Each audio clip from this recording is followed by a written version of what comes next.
गोर लगै छी। हम पूनम मल्लिक अहाँ के एकटा सामा के गीत सुनबै छी। साउने चकेबा के महीना छै, सामा आयल छथिन तऽ भाई बहिन के पाबनि छै, ताहि दुआरे एकटा आर गीत सुनू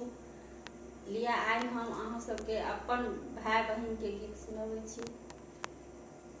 प्रकाश भैया के ई हो घन फुलबरिया हे, संजय भैया के ई हो घन फुलबरिया हे, परवीन भैया के ई हो घन फुलबरिया हे, किलो राय जेती नीलम बहिन चमेली हे, किलो राय जेती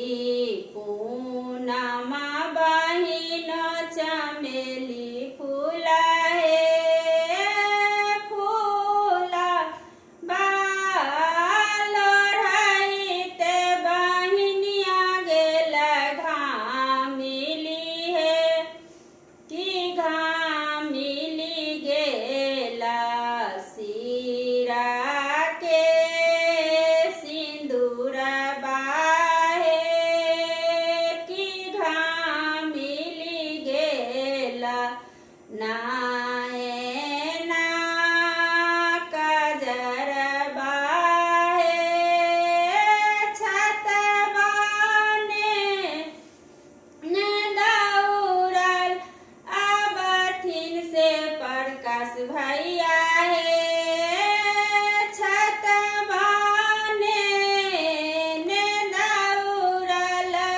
अबथिन से संजय भैया हे,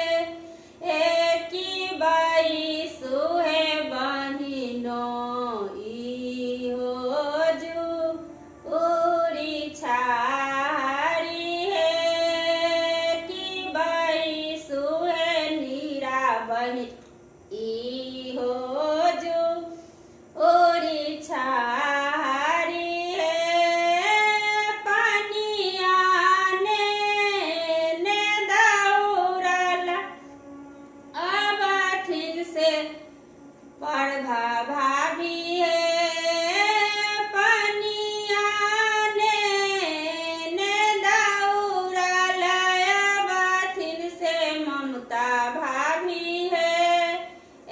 कि पीबू हे निभानन दोई हो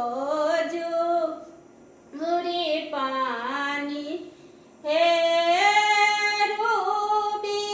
भाभी के केसिया चौरसन हे, चंदू